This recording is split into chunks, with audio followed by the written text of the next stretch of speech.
Next, from Chicago, we attend a panel hearing and first hear from Gary Wells, a professor of psychology at Iowa State University, talk about the fallibility of memory and retrospective biases and how they affect eyewitness identification. We'll then hear a panel of judges, attorneys, and legal scholars discuss the latest developments in the science and law of eyewitness identification. This runs about 1 hour and 20 minutes. Our first speakers this morning, Professors Gary Wells and Nicholas Epley, will take us on thought-provoking journeys into the latest science concerning the ability of a witness to remember an event, to access his or her memory, and to credibly relate what actually occurred. We will then journey not only into the science of the matter, but also into a review of whether the law has been adjusting to these findings, and into a discussion of whether and when courts should permit the introduction of expert testimony on the credibility of an eyewitness identification, either before the bench or before a jury. Our first guide on this journey is Dr. Gary L. Wells. Professor Wells is an expert on the subject of memory and how it relates to eyewitness identification. And our judicial function as fact finders ourselves, or as gatekeepers for juries. He received his PhD in psychology from Ohio State University in 1977 and currently is a professor of psychology at Iowa State University, holding the title of Distinguished Professor and the Stavish Chair in the Social Sciences. He is internationally recognized as a scholar in scientific psychology. His studies in eyewitness memory are widely known and cited, and his findings have been incorporated into standard textbooks in psychology and law. His over 200 articles and chapters have appeared in some of the most prestigious journals in psychology, and his research-based proposals on lineup procedures are being increasingly accepted in law enforcement practices across the nation. Professor Wells is a founding member of the United States Department of Justice's group that developed the first set of national guidelines for eyewitness evidence. And he co-chaired the committee that wrote the Justice Department's manual for training law enforcement on eyewitness identification evidence. Professor Wells often speaks on this subject to members of the judiciary and recently gave the keynote address to the Nebraska Judges Association in April of this year. So please help me welcome Professor Gary L. Wells.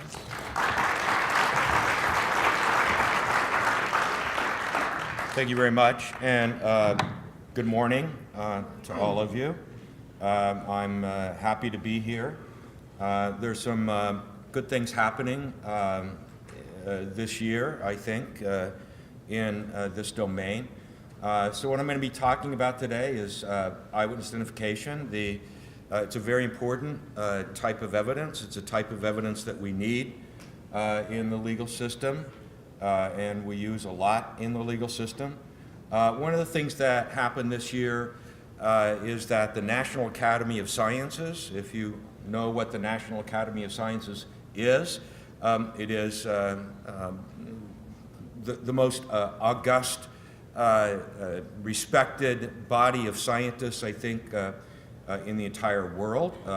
It's very elite. They took up the question of eyewitness identification. They studied it for 8 months or so. What does the science say?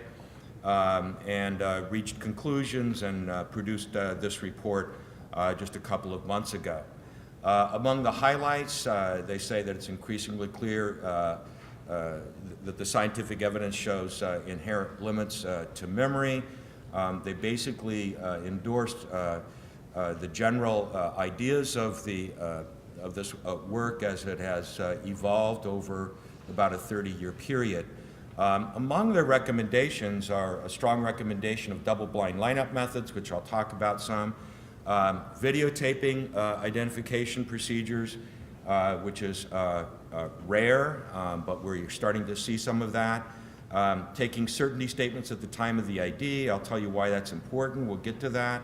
Recommending more training for law enforcement, training law enforcement in memory, and recommended more consideration of expert testimony, better use of pretrial hearings, and so on and so forth.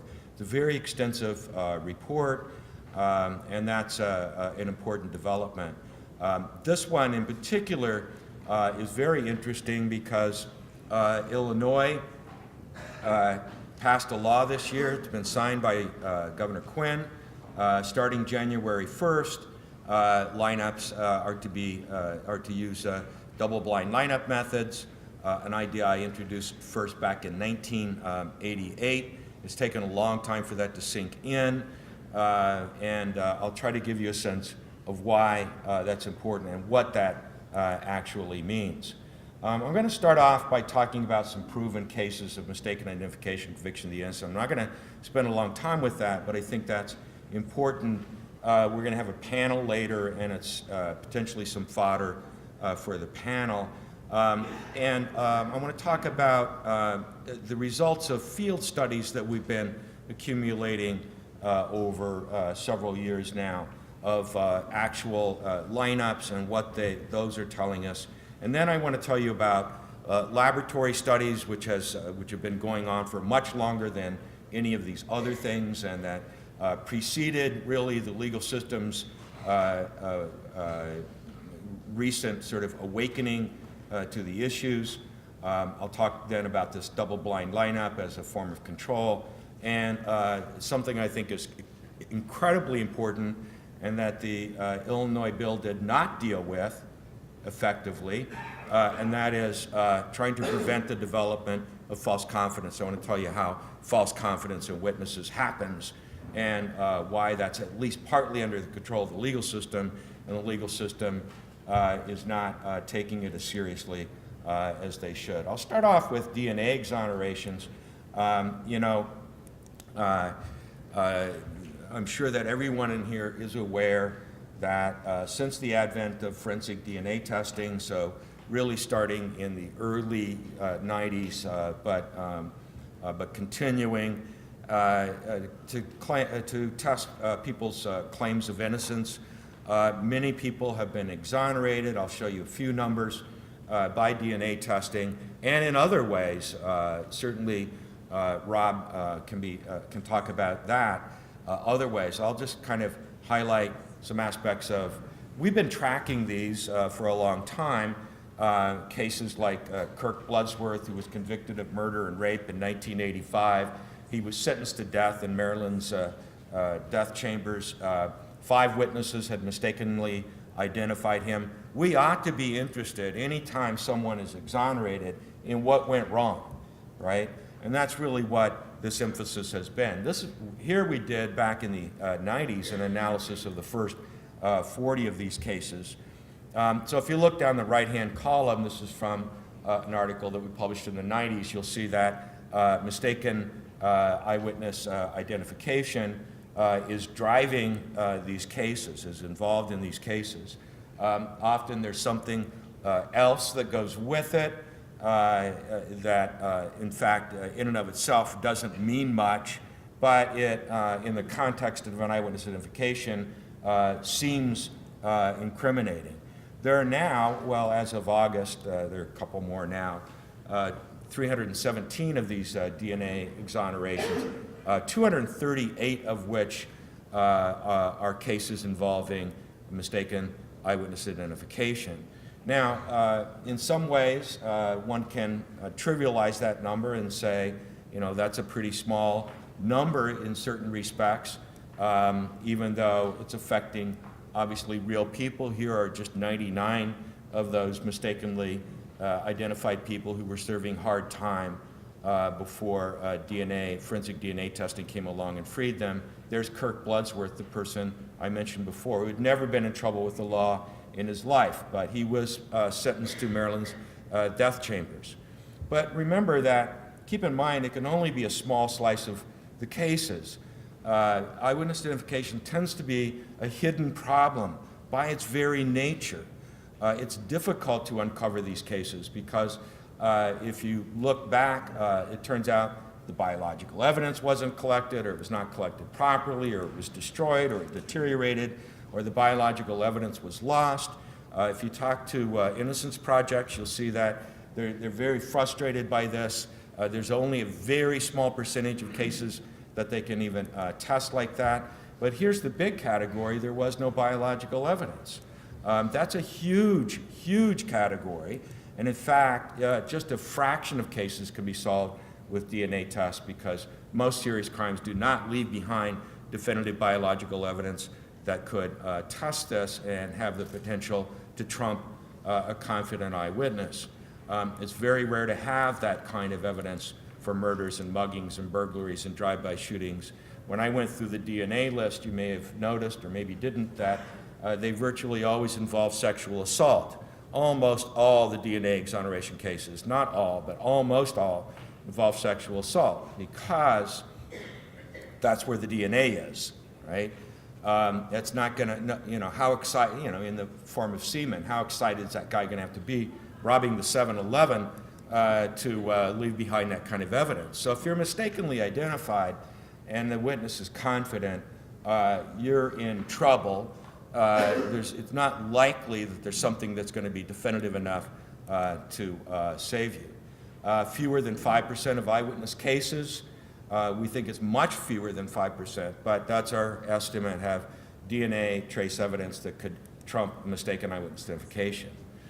Now, one of the things that has been going on for a few years outside of the lab, and the lab stuff that I'm going to tell you about I think is important for other reasons, is field studies of eyewitness identification. Now, what are field studies of eyewitness identification? Well, that's when you go and you begin to look at each identification procedure that a police department uses, each lineup, for example, that they put together, and then begin to examine those. Turns out the legal system's had never collected any such data, ever, period. No police department in the United States could provide such data. But this has been going on for a while in lots of different locations. There are now 10 published studies, a couple more in the pipeline that I think will be published soon. You can't read that. I'm just putting it in there for sort of documentation. But here's a summary of those. So one of the things that you can learn from these lineups, you can learn a lot more, I think, from the lab studies, but that you can learn from these lineups, is whenever a witness picks the suspect, you can't be positive that they identified, in fact, the real culprit. After all, look at the DNA exoneration cases and so on. But when they pick a filler is a known innocent in that lineup. They're in that lineup to fill it out. So, if it's a live lineup and number 3, I'm sorry, Mrs. Jones, that's Officer Krupke, you know that witness made a mistake. So one of the things that these field studies have been doing is counting how often does that happen, because that tells us something. These are real cases, real witnesses, serious crimes, and how often is that happening? Well, here are the figures. These are the percentage of times in which, when a witness makes an ID, that they're picking a filler.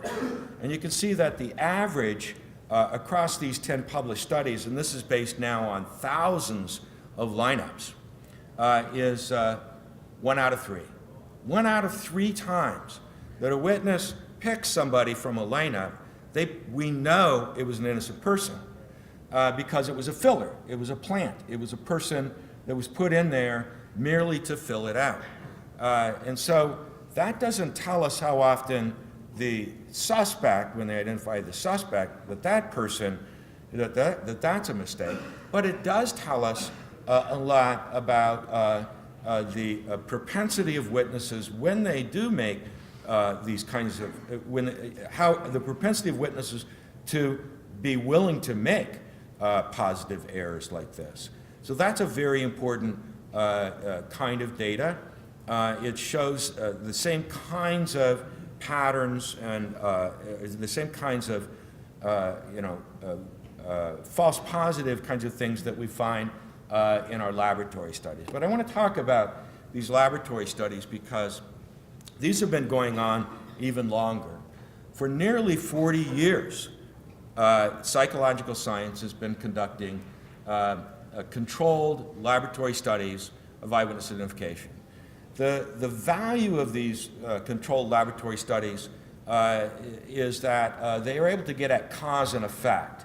We can isolate variables and get at, what happens when you have this level of this variable and so on. Let me give you a sense of that. What we do in this work is we create events for unsuspecting people. And because we created the event, we know who the perpetrator is. It's one of our people. And then, in fact, although this isn't quite how we do it, I can create an event for you right here. I can make you an eyewitness. I'll show you this again later. Later, you're going to be asked to try to identify this person. So you see this person outside of the window, out on a roof, and later perhaps you learn that he planted a bomb there. We'll come back to that. Then we can do this over and over again for large numbers of witnesses so that we know that what we're looking at is not just something that happens to one witness, but rather we want to know what happens to witnesses in general. We can then have them view a lineup, and again, when they view that lineup, because we created the event, we know which person is the perpetrator in that lineup because it's one of our people. And then we can then get these identification decisions. We can look at things like certainty or confidence. We use those terms interchangeably that they have in their identification. And then within this kind of scientific paradigm, we go back and we manipulate things like the nature of the witnessed event, for example, how good their view was, characteristics of the witnesses, young, old, male, female, black, white, and so on, instructions that are given prior to a lineup and what role those might play in affecting the behavior of the witness, the accuracy of the witness, characteristics of the lineup, behaviors of the lineup administrator, which turn out to be quite important, and so on. Now, when you do this, and over this period of many, many years, it turns out there are a lot of variables that influence the reliability of eyewitness identification. So I just put some up here. For example, the attention that the witness paid, lighting conditions, exposure duration, something called weapon focus. All these things matter. So when there's a presence of a weapon, it reduces the likelihood that they'll be able to identify that person later. Disguises. Cross-race identifications are more difficult than within-race identifications. The view that witnesses get, the retention interval, what we call the retention interval, how long between the time of the crime and the time in which they view a lineup. Pre-lineup instructions. And then on the right here, and I've separated these for a reason, I'll tell you about in a second, co-witness influence. Witnesses can influence other witnesses.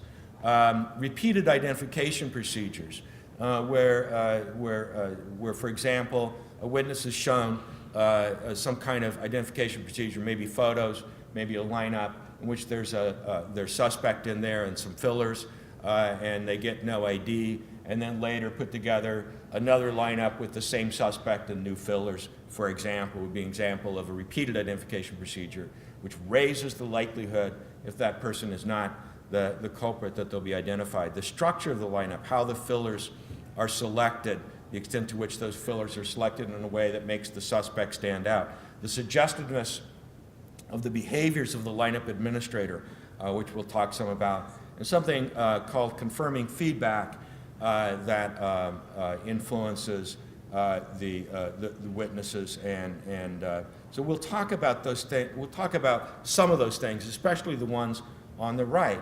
And the reason I separate these, this is an important distinction that I think escapes judges often. I think it escapes defense attorneys and others. And I want to draw this distinction between those kinds of variables that are in the left-hand box and those in the right-hand box. And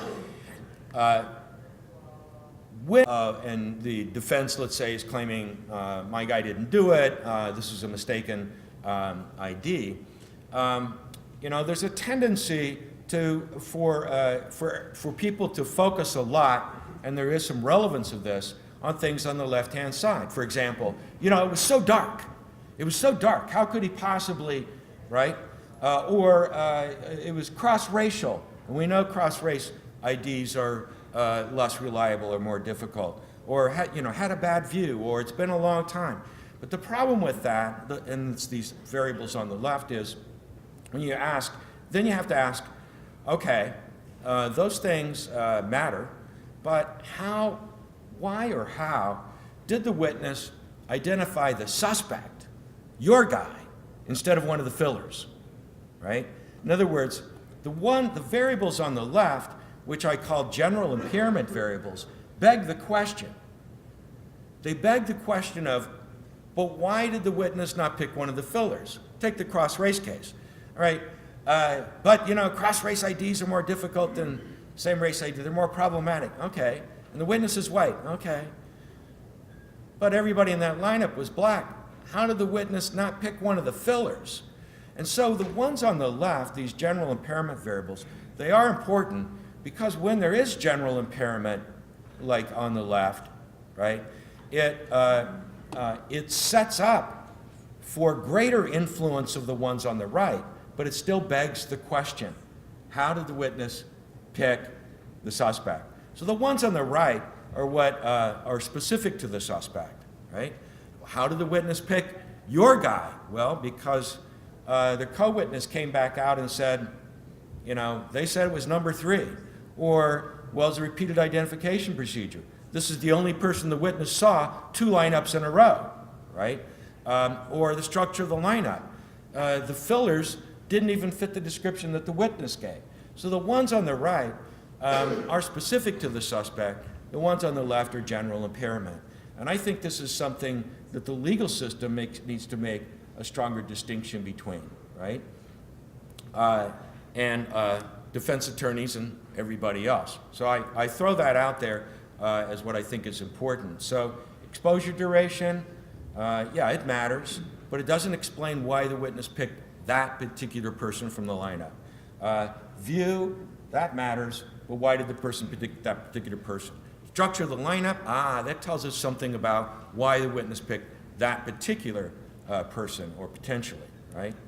Now, let me stop this a second. You saw this already, but I'm going to give you a better view because we're going to give you a test. So imagine that you were a witness. Now keep in mind, witnesses usually don't get forewarning, right? They don't get forewarning that they're going to be a witness. You've got some forewarning here. Moreover, they don't usually get a second view. I'm going to give you a second view. So I'm going to show this to you. So this is the bomber on the roof. Take a good look at him.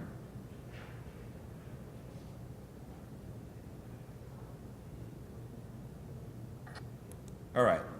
Now, so I want to see if you can identify the bomber on the roof from a lineup. Now, don't speak to other witnesses in the room. Witnesses have to work independently of each other. So don't say a word, all right? I'm going to show you this lineup. I'll go through it a couple of times to give you a decent view, all right? So there are going to be 6 people in here. There's numbers 1, 2, and let me continue.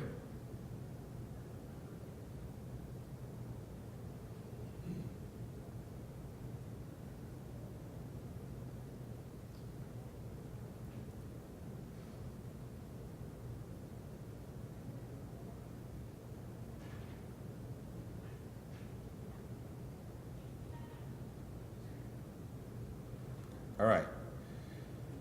So, these aren't ideal conditions, but on the other hand, they're much more favorable than many witnesses experience, where it may be days, weeks, sometimes months before they see a lineup. They didn't expect to see the event. They didn't get 2 shots at it. So you got a couple of shots. Let's see how you do. We'll start here. How many think that the bomber on the roof was number 6? 3, 4, okay. Number 5. Okay, number 4. Number 3. Number 2. Number 1. All right. Well, thank you, Sherry, for not saying anything. I think she knows. In fact, anyone who raised their hand is wrong because it's none of them. But I want to show you. Yeah, you say, well, that's a trick. You say, that's a trick. I know. Well, let me tell you why, in one very important respect, that's not a trick at all. First of all, now here are the 6 people from the lineup. When I put together this lineup, all I did was I picked 6 people who were, young males with short dark hair. That's it. That's it. I didn't try to find a clone. In fact, none of them are clones. In fact, none of them are really very close at all. Here's the most popular, here's the real guy. Here's the most popular person who gets chosen from that lineup. Now let's take a look at that, right? Here's the bomber on the roof. Here's the most commonly chosen person from that, right? Why? He shifts his eyes. What? He shifts his eyes. Is it the nose that does it? These are extremely different noses. Is it the eyes? Why are those the same eyes? Those 2 eyes are no more similar than the eyes of any 2 20-something-year-old males. I mean, there's no real similarity there. The mouth, totally different. The chin, it's not there, right? Important lesson. The cases of mistaken identification, with a rare exception, are not, when we go back and look at these cases, they are not cases of coincidental resemblance. Ooh, coincidental resemblance. That's mostly how people think about how false identifications occur, but that's not the case. So let me tell you that what we find drives this more is something that clear back in the 80s I began to identify and called relative judgment process, where what happens is when eyewitnesses look at a lineup, they tend to select the person who looks most like their memory of the perpetrator relative to the other members of the lineup. And that's what you did when you raised your hand. Like, who looks most like him relative to the others? Now, it's true that I didn't give you a caution that he might not be in there. We'll come back to that. But as you saw, I didn't put clones in. It's not unusual at all, really, for a lineup not that unusual for a lineup not to contain the actual perpetrator. Guess what? Every DNA exoneration case is exactly that. The witness is viewing a lineup in which, or an identification procedure, in which the real perp's not there, right? That's very difficult.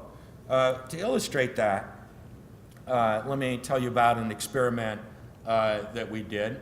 We staged a crime 200 times for 200 separate witnesses. For 100 of them, randomly assigned, they saw this lineup, and this photographic lineup. And 54% of them were able to pick out the perpetrator. Nothing magic about that. That number goes up or down as a function of all kinds of variables that I told you about before, view and all those kinds of things, right? Notice down in the lower left-hand corner, all these witnesses, unlike what I did with you, were in fact warned that the actual perpetrator might not be in the lineup. And were given an opportunity to make no identification, right? And in fact, 21% made no identification. 21% made no choice, right? Now, what we wanted to know in this experiment is now what happens if you take the perpetrator, number 3 here, perpetrator, he's really one of our people, right? But eliminate him from the lineup, replace him with no one. So it's not like this, he's not there, we don't put an X through him, right? Replace him with no one, show that one to the other 100 witnesses each individually. Again, warning them, just exactly as we did the others, that the actual perpetrator might not be in the lineup. And the question is, where does the 54% go? It has to go someplace. It has to go somewhere.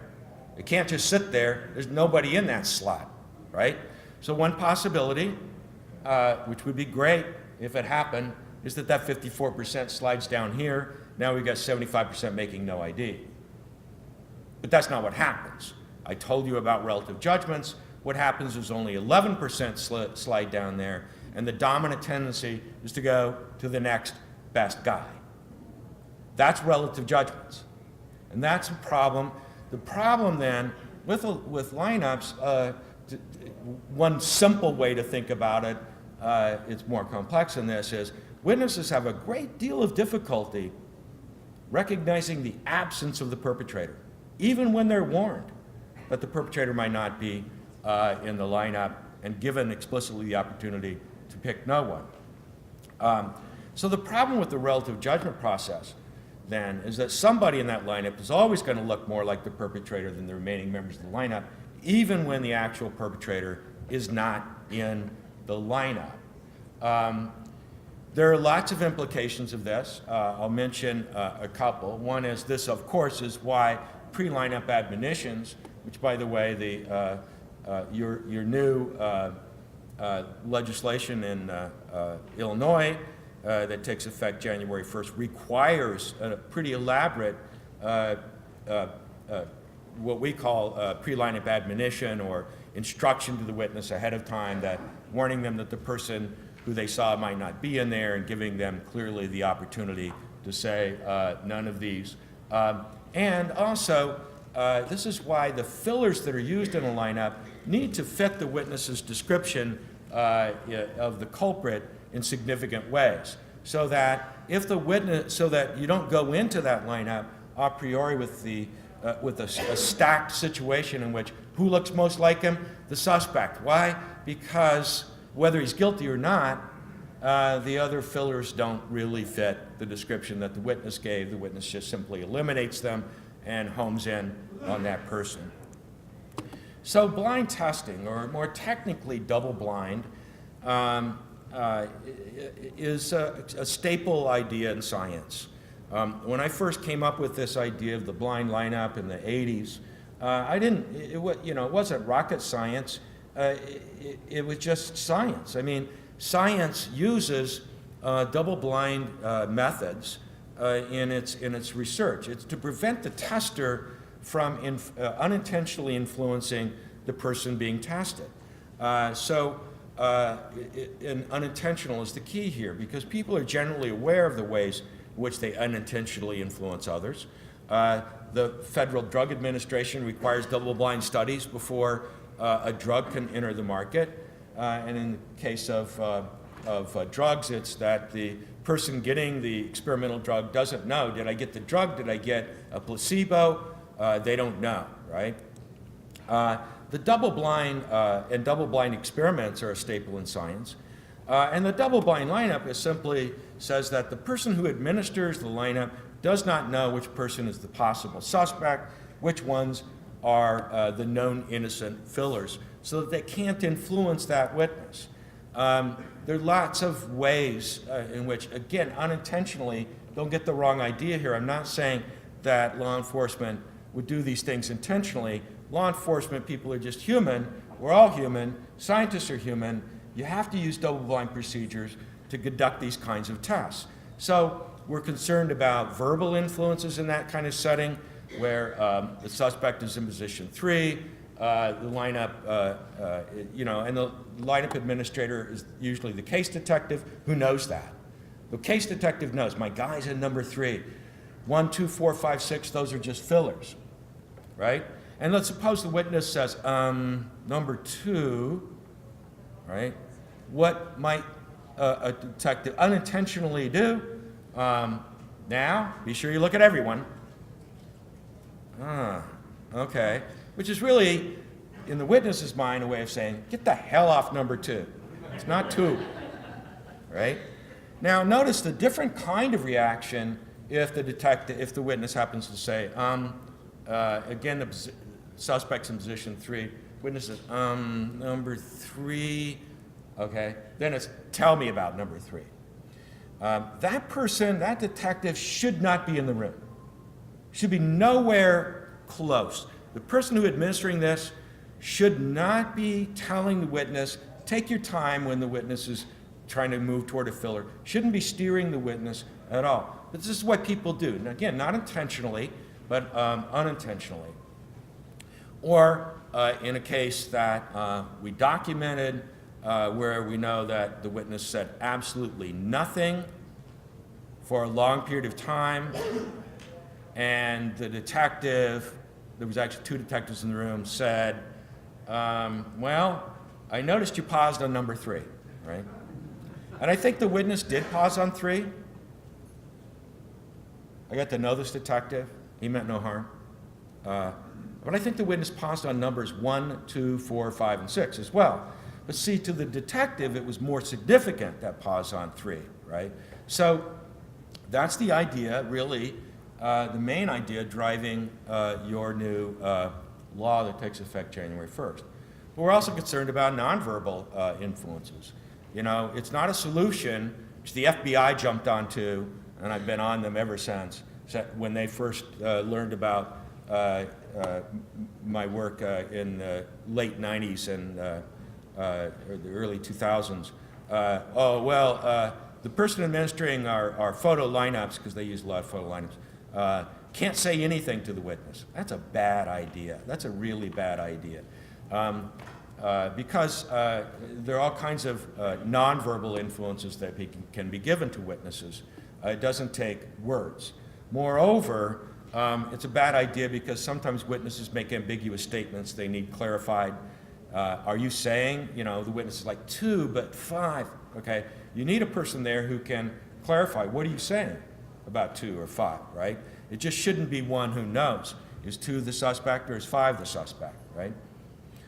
So this was first proposed in '88, and many jurisdictions use this now, including the entire states of Connecticut, Maryland, Vermont, New Jersey, Ohio, North Carolina, now Illinois, as well as individual jurisdictions, and this is just a small part of that list, Minneapolis, Boston, Dallas, Denver. This is all pretty recent. And starting January 1st, Illinois requires it as well, or its equivalent. There are other methods. We've shown in field studies that you can use laptops. The witness is really doing this on a laptop. The lineup administrator is on the other side of the laptop. The photos are scrambled. They don't know which person the witness is even looking at. So I want to talk though about eyewitness certainty or eyewitness confidence, because this is very important. It is the primary factor determining what courts do, what jurors do, what prosecutors do, and so on. How confident is the witness, right?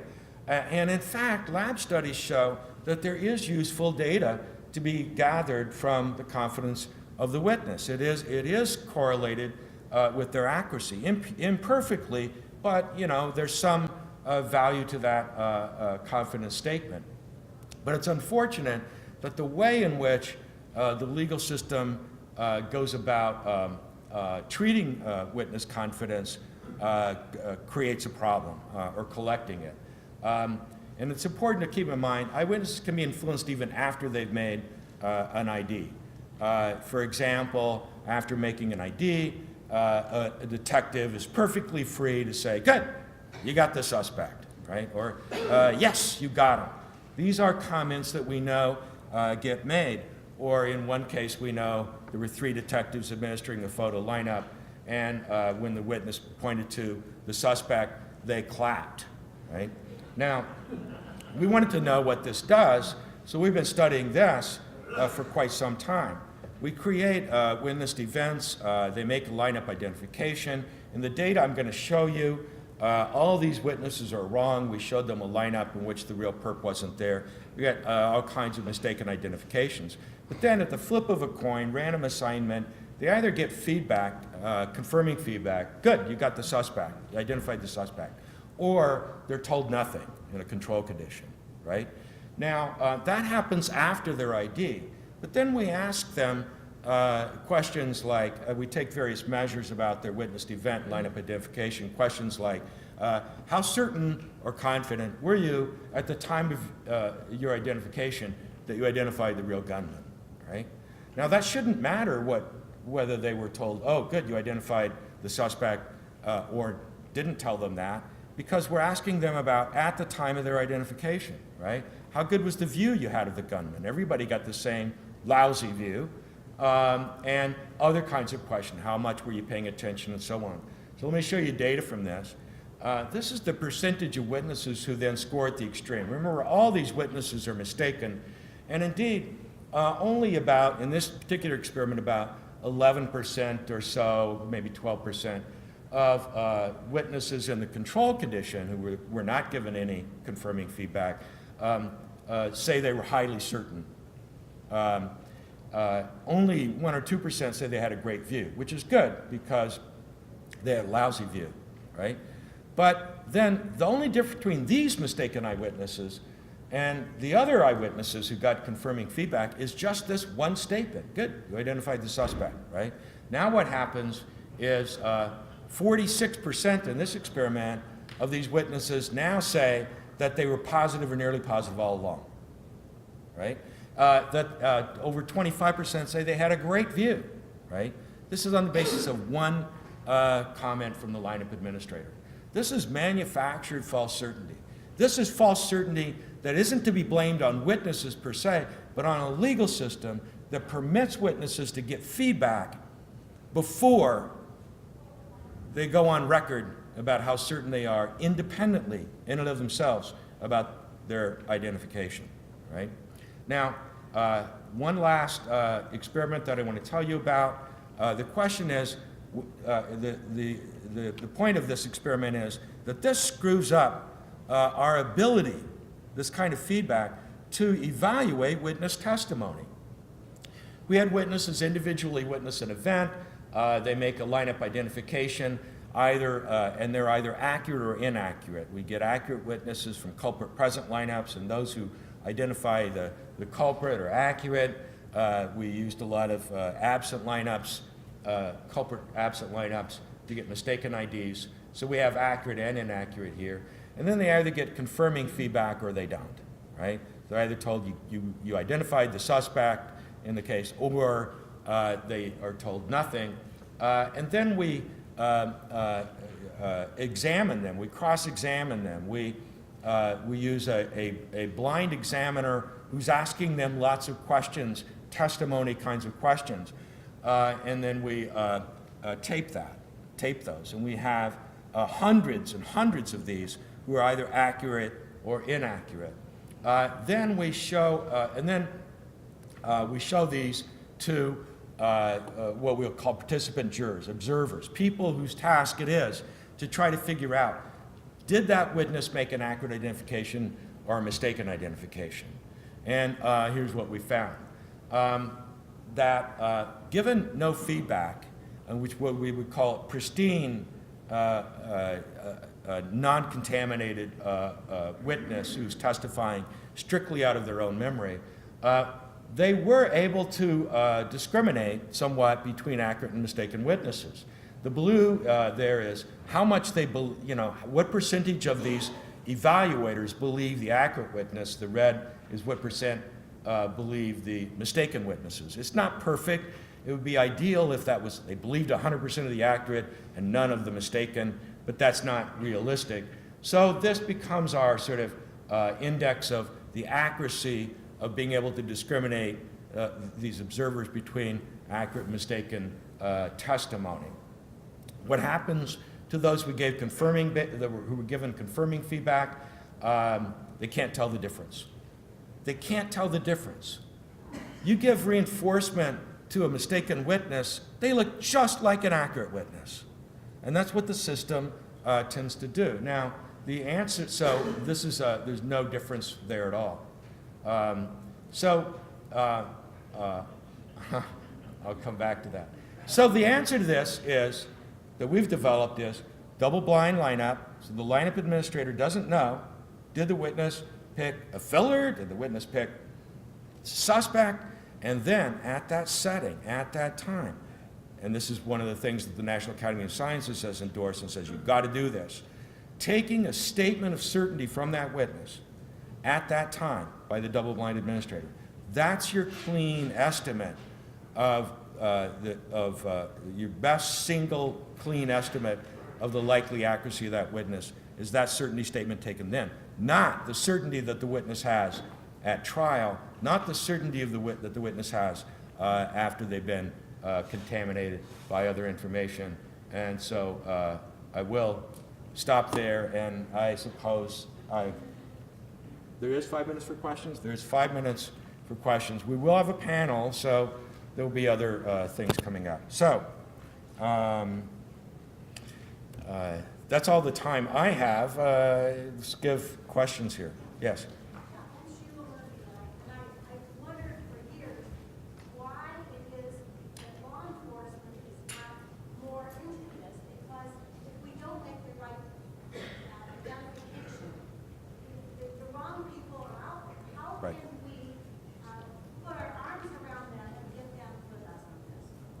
You know what? I think law enforcement is much more on board than people think.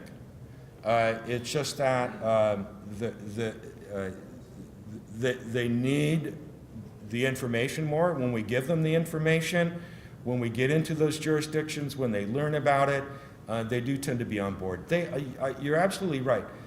What happens is they hate it when a witness makes a mistake. They hate it. If they figure that out, because, among other things, it means the real guy got away with it.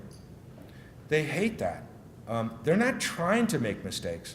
And so what we're trying to do is help them develop more pristine procedures. At the same time, there's a tendency, as there is in any system, including a police system, to do things the way you've always done them. You know, and to think that, oh yeah, that's a problem for another jurisdiction. They probably get problems like that, but not us. We're, you know, blah, blah, blah. So people want to do the things that they're comfortable with, the things that they were taught, the things that happened before. But there is change. My most recent estimate suggests that as much as 50% of the country now, and this is within the last decade, all within the last decade. You go back to 2000, we know that there was not a law enforcement agency in the country that did double blind. Not one, okay? Today, once Illinois is on board, I think we're up around 50% of law enforcement agencies in the country, or 50% of the population of the country is covered by. So we are making progress, but it's slow, you know, it's just slow. Yes? Are the witnesses told that the blind administrator is a blind administrator? You're asking, how do you know that a blind administrator is a blind administrator? Yeah, do the witnesses know that? Are they? Oh, yeah, yes. When it's done properly, and in fact, your instructions, I noticed in your Illinois instructions, you tell the witness that you know, this, if it's a blind administrator, they're told this person does not know which person might be a suspect in this lineup, and that's very important, because even if it's a blind administrator, if the witness doesn't know that, they're looking. Believe me, witnesses are vigilant and looking for cues. They need help. These are tough tasks, and so they'll look for it. So if he goes when they're looking at number 3 and meant nothing by it other than a scratch in the throat, witness might go, oh, I get it, right? I mean, so that's a great question, and yes, they are. When it's done right, the witness knows that it's a double-blind situation. Yeah. Thank you, Professor. Yeah. Let's talk about eyewitness identification. We are here to discuss eyewitness identification testimony in our criminal courtrooms. The final product that Professor Wells told us about, station house events eventually get translated into a courtroom. Until the late 80s, not many people in criminal justice areas talked about the possible existence of mistaken identifications in courtrooms by eyewitnesses. But then something happened. DNA happened. And we found out that some innocent people were in prison as a result of good faith but mistaken identification. So we're going to talk about how that happens and what, if anything, we can do about it. Some of the discussions will concern unduly suggestive events that take place in the station house and eventually result in courtroom identifications. Much of the social science research that we'll refer to is aimed at dispelling mythology in courtrooms, that is, dealing with the counterintuitive. So let me, if I may, set the scene for that discussion. Let's take a garden variety street crime, a stick-up with a gun. One victim, a man is on trial for that robbery. He says, "It wasn't me, she's mistaken." So we go to final argument, a rebuttal argument by the prosecutor. And this is the typical kind of argument that sends so many people away to prison, including, sad to say, some of mine. Here's the argument. It's a sample. "You heard and saw her on that stand. She pointed at him. She said, 'That's him. I will never forget that face.' How could she forget? He pointed a gun at her, and he said, 'I will kill you if you don't give me your purse.' Her life was in danger. His face is burned in her memory forever. She saw that face for the 5 minutes of the armed robbery, a face she'll never forget. You heard it. She was certain, no hesitation. She had no doubt, and neither should you." Are you ready to convict? Many juries are. Let's talk about what just happened that ends up in that final argument. And I suppose the first question we should pose is whether mistaken identification, good faith mistake, is really a serious issue in our courtrooms. And Rob Warden, I know you've had some thoughts about that. It is most definitely a serious issue, as Jerry said in his presentation. It has led to, it has been involved in a great percentage of cases in which DNA has resulted in exonerations. The only thing I would add to that is that DNA cases are not really indicative of the overall problem. That's because DNA tends to be available for the most part in sexual assault cases, rape cases. In general, these account for only about 5% of the cases that come through the system. So every person who we exonerate by DNA, we can imagine that there must be 19 people who were convicted on evidence of the same quality, but for whom no DNA exists to exonerate them. So that's a quite serious problem. And then the field studies that Gary Wells mentioned have shown that in general that even if we were to employ best practices, that is double-blind procedures, and we recorded the certainty statements and the entire procedure, still about a third of those are going to be wrong. Think of that, a third of them are going to be wrong. And if you have a 6-person lineup, the chance is 1 in 6 that the person who picked the suspect did so at random. So it's even worse than that.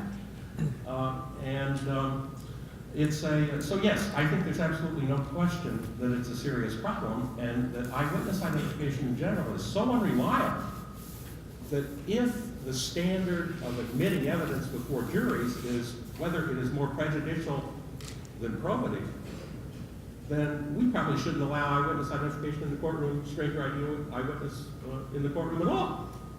What do you think about that, Judge Castillo? Well, this is what I think about it. One, I was trying to figure out why Neil invited me on this panel. And of course, I readily agreed because you get such a glowing introduction, but then I investigated a little bit further. And I tried to figure out why Justice Wolfson is the moderator, and then I learned that he wrote People versus Allen. And that's a seminal opinion, I think, on this issue, and it pointed out the problems with eyewitness identification. And then I started looking further, and I see that Justice Sheldon Harris wrote People versus Lerma. And I wish I could tell you that our federal court had a judge who had written a seminal opinion on eyewitness identification. And this is the closest that I can get, and I'll throw out this case. It's called United States versus Shiro, 679 F. 3rd 521. So 679, this is the only site I'm going to give you. 679 F. 3rd 521, Judge Wood. Now, Judge Wood, she wasn't the chief judge when she wrote this, but she's now the chief judge of our Seventh Circuit. But the problem with this opinion is it's a dissenting opinion, okay? It's a dissenting opinion, 2-1. This is what she says. A study of 200 wrongful convictions revealed that 79% rested in part on mistaken eyewitness identification. So is this a serious problem? Yes, absolutely. And she was dissenting because she felt that the district court in that case should have been a little bit more lenient in allowing expert testimony. But that's not the law of our circuit. The law of our circuit, if you look at the law of our circuit, it's a lot of my colleagues, not necessarily me, excluding expert testimony on this subject and being affirmed. And unfortunately, I see a trend that started with Judge Wood's dissenting opinion that seems to be following Illinois law. So now I realize why Neil invited me to be here is to concede that the federal courts are behind Illinois in this area, and I readily make that concession. So, you know, this is a serious problem, and I think trial judges need to be better about allowing some expert testimony. And what Judge Wood says is this: this does not mean that courts must impose a blanket ban on such testimony, but it is critical to be cautious. We cannot ignore the power that a witness's claim to be 100% sure may have on a jury, your essential point. Nor can we ignore that such witnesses are sometimes, unfortunately, mistaken. And what I can tell you about this, and this is another reason I thought, well, maybe Neil selected me because of this. Because if you look at tab 1, and I'm going to shut up in a second. Tab 1, the last case in tab 1, which outlines all these settlements, Robert Wilson, $3.6 million was paid to Mr. Robert Wilson. Well, I know all about the Wilson case because I happen to be the district court judge that wrote the habeas opinion in that case that led to the release of Robert Wilson. Robert Wilson was convicted in 1997 of slashing a woman, attempted murder, in a situation where she was waiting at a bus stop. She happened to be Caucasian. Robert Wilson happened to be African American. After 30 hours of interrogation, he confessed. Turned out to be a false confession. Came up on habeas review. I would be the first one to admit I haven't granted many habeases. This one we did. We were not convinced, when I say we, my clerks and I, not convinced that the eyewitness identification made in that case was accurate. One of the last things I did with that opinion was make an appeal to the victim in that opinion, saying it appears she was honest, but may have been mistaken. She read those words. She read those words and totally recanted and gave an interview to one of Mr. Warden's colleagues, Maury Posley, totally recanted. Later on, a state court judge vacated Mr. Robert Wilson's conviction. He then successfully sued, but he lost a lot of years. So, yes, this is real, and it's one of the cases I'm most proud of in my 20 years on the bench. So that's what I have to say, man. Let's see if we can zero in Yeah. on the guidelines here. Mhm. It seems to me there are two areas that we ought to be concerned about. One is the research itself. Is it reliable research that courts can accept if they want to? If the answer to that is no, then that's the end of it. If the answer to that is yes, then we have to consider that word that appears in Rule 702 of Illinois and federal rules, that is, does this testimony assist the jury in doing its job? So let's first answer that first question. Are we dealing with sound research? Is Professor Wells right on the mark here? Sherry, what do you think? I believe that If you look at the National Academy of and mistaken eyewitness identification is of course a problem, and for everybody here who's a part of the judicial and the justice system, we should all care about it. But if you look at the National Academy of Sciences report that just came out, it is really monumental in that it sets a higher hurdle for expert witness testimony in two ways. One, you should know when you're looking at expert testimony in your courtrooms that the National Academy of Science, in the science portion of the report, which is their expertise, first they say that the eyewitness research has been analyzed according to the wrong standard for all these years.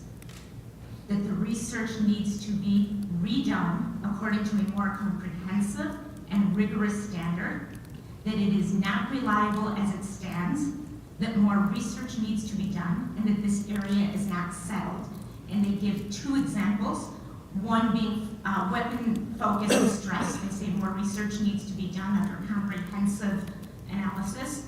And the other one is, you all are familiar with the widely recommended sequential lineup procedure that a lot of advocates have been pushing for years, and the NAS report comes out and says there is no evidence that it is superior. They cite research that shows under a more comprehensive analysis it may be inferior. They say this area is not settled, and that law enforcement should be cautious in adopting procedures that are not settled.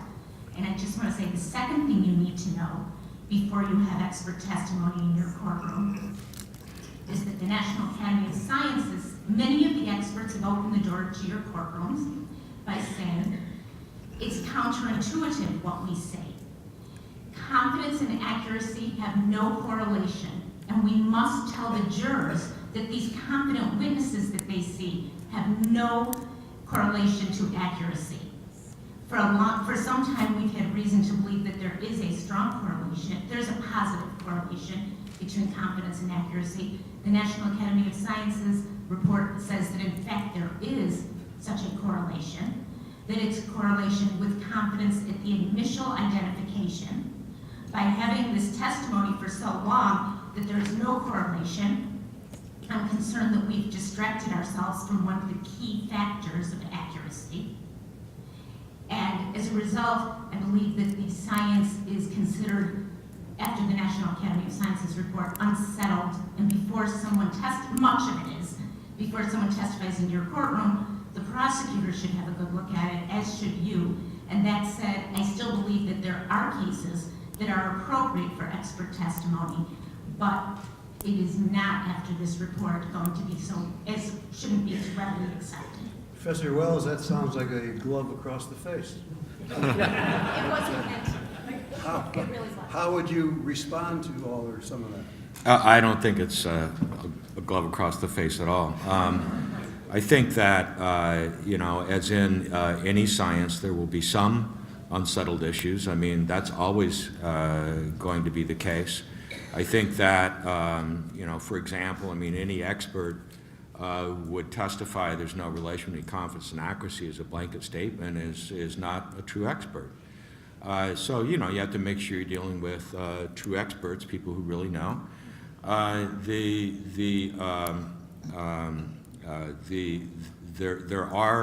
There is controversy about the sequential versus simultaneous.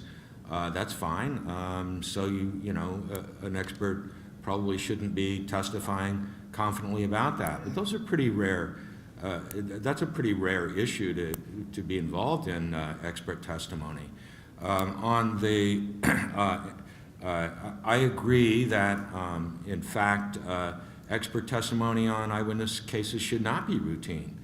I myself have not agreed, even though I get a dozen calls a week, have not agreed to give expert testimony in criminal cases for well over a decade, because I don't think that's the best place to use the eyewitness science. I think the best place to use the eyewitness science is to help law enforcement in making that information more pristine. It is a problem, though, when you talk about the confidence issue. This is a very important issue. At the level of what a witness might say in the courtroom, the confidence of the witness is not a reliable indicator of their accuracy. The question is, what was the confidence of that witness at the time of the identification? That was the whole stress, primary stress of my talk. And generally speaking, we tend not to know that. One of the most famous of the DNA exoneration cases, if you saw that episode of that 60 Minutes, for example, Jennifer Thompson, the fact is we know now she wasn't at all confident when she misidentified Ronald Cotton and put him away for 11.5 years before DNA exonerated him. But no record was made of that. And instead, what happened was the only thing that the jury ever heard, the only thing that the judge ever knew, indeed, as far as we can tell, the only thing the prosecutor ever knew, was how positive she was later on, right? After she had been reinforced, after she had these confirmatory statements given to her. Had it been known, had a clear record been taken at that time, right? And so this is the preventive aspect. Had a clear record been taken at that time of her initial identification by an independent administrator, not by Detective Golden, who was the case detective, but rather by an independent administrator saying, Ms. Thompson, how sure are you about your pick of number 2? She would have said, I don't know, because it could be number 5, or maybe I don't know, right? And then what would have happened, I think, is that they would have stepped back, looked a little bit further. They had the real perp right in their sight. Within days, they could have solved that case and realized it was Bobby Poole who raped her. But certainty at the time. So in general, when we're talking about expert testimony, I think it applies to a subset of cases, subset of problematic cases, and it should not be routine. I think there are many experts who would agree with me on that. We hear about your research is that it's done in the laboratory and in your office, in the college, and it's different when you have real crime, real victims, real guns. How do you respond to that? Well, that's why we also take a look at these field studies. These are real witnesses, real crimes, real guns, real assaults, serious consequences. They show the same things that we see in the laboratory. I mean, it turns out that memory and external influence and all these things don't stop at the laboratory wall. They occur in the real world. So I think that that when you see this convergence of the mistaken identifications in the real world, when you see 1 out of 3 witnesses who pick somebody from a lineup picking an innocent person, that's a pretty good corroboration for the same kinds of things that are happening in our lab studies. The beauty of lab studies is we can isolate these variables and get at cause-effect relations. I would suggest that a review of the cases around the country, not only in Illinois, but in federal courts too, and which I've done, have accepted the research. Very few cases question the research. The real battleground seems to be, how does it assist the jury? And there's the old common law idea that if the jury can figure it out for itself, that it's not beyond the ken of the average juror, we don't need experts. And that's one of the reasons why I gave you that sample little rebuttal argument, to give you a chance to address that. Judge Castillo, what do you think? I think, you're right, Warren. I've looked at that legal issue myself across the country, and I think, I've seen a progressive movement, perhaps because your Allen opinion or the Lormer opinion, but we're past the point where I could quote you in 1996, when I got on the bench almost 20 years ago, we were to the point where Court of Appeals were saying, observing the evaluation of eyewitness testimonies for the jury alone to decide. That was it, and on that basis, excluding all expert testimony. Now I think we're more in a nuanced world. The battle really is at the trial court level. So for all of you trying cases, I think really the answer is it depends and maybe in terms of admitting expert testimony depends on the case in front of you, the unique circumstances, and the expert. What is the quality of the expert? But I've seen now enough experts qualify to give this testimony and enough trial judges allow it. And a lot of those cases, unfortunately, where my colleagues have allowed such testimony, you just don't see appellate opinions about because they may result in acquittals, they may not be the issue that's contested on appeal. But this is very similar in a sense to other crimes evidence. Those judges who, in that situation, are allowing it, that's exactly the type of issue you're going to see opinions either affirming or reversing on.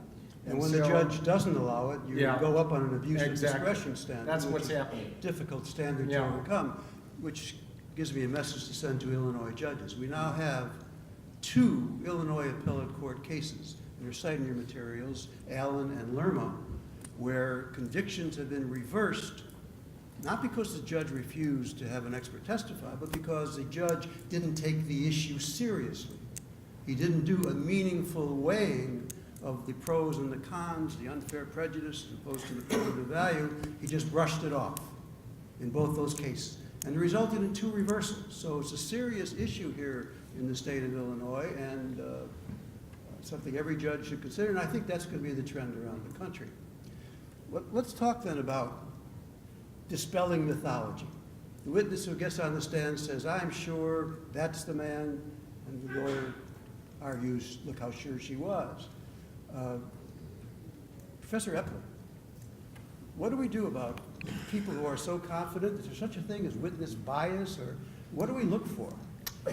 I don't know that I have a very good answer for that, but I do think I have something at least for us to think about in response to these earlier comments, because there are really 2 issues here with confidence and accuracy.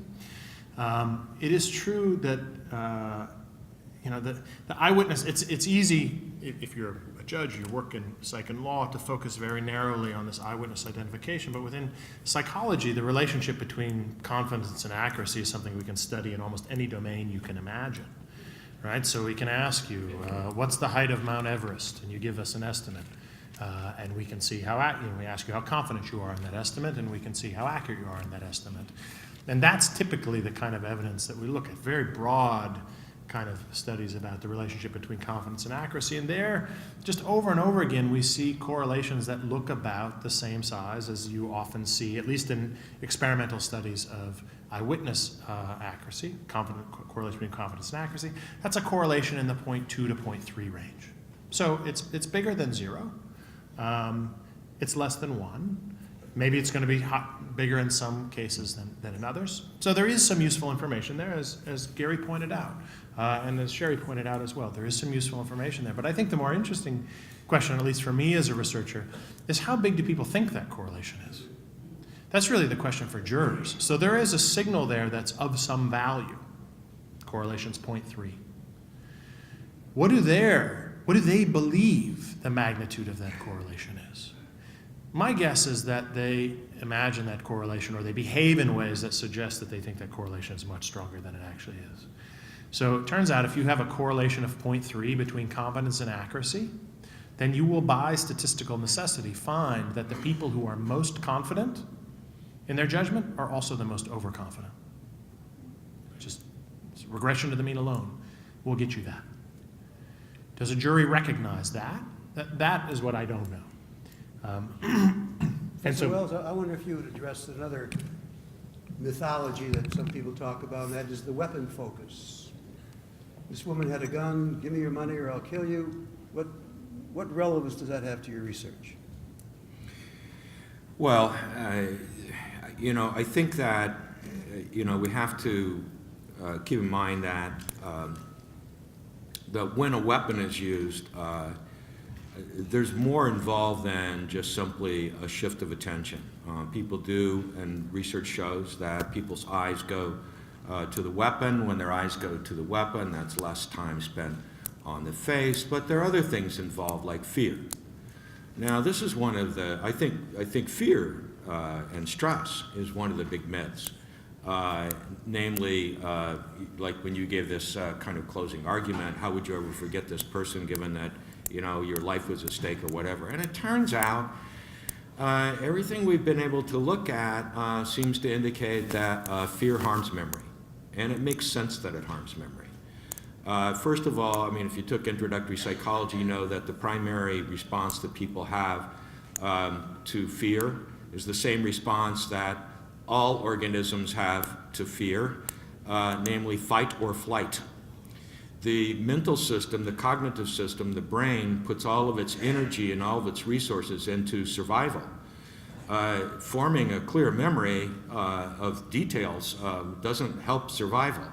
And so where people get this impression that their memory is really good because, you know, is that when they have something significant that happens, they think back to it a lot. So it's true they'll never forget that it happened, right? So that's one way in which fear enhances memory. They'll never forget that it happened because it's so significant. But the details start to go to the wayside. You know, we've got different kinds of studies. One that Charles Morgan did and his colleagues, putting military people under stress during training and showing that when they were under stress versus not under stress, they were less able to later pick out the individual who had interrogated them. There are a variety of lines of work indicating that stress doesn't actually help memory. So that's the other thing that's happening with the weapon, is that you're getting fear. It's not just the attention shift. When you put both of those together, it's probably a pretty powerful variable. But again, remember that that falls on the left-hand side of that slide I showed you. That's general impairment. It doesn't explain why did this person pick your client, defense attorney, right, from the lineup. It only explains why their memory might have been weak.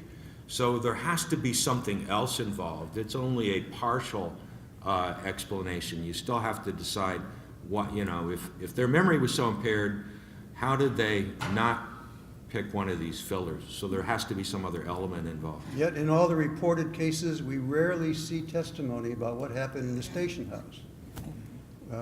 Judge Castillo, if you allowed the expert to testify, what would you let him say? Well, I would let him testify Him or her. about his study and what he can tell me about the accuracy of an eyewitness's testimony in the circumstances presented in the case and what his studies have shown with regard to that. But I think one other thing I really want to come back to, going back to your hypothetical, this strong rebuttal argument, which we've all seen usually leads to convictions.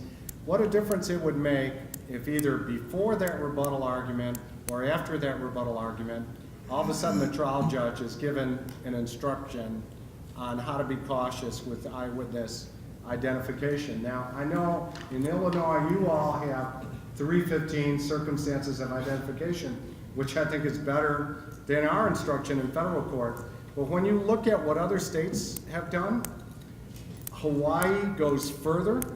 For example, Hawaii 317 goes to the point of this thing, this issue, which I think was in my Robert Wilson case. The cross-racial or ethnic nature of the identification. That's one thing. But by far, the instruction that I found most profound, the deepest, is New Jersey.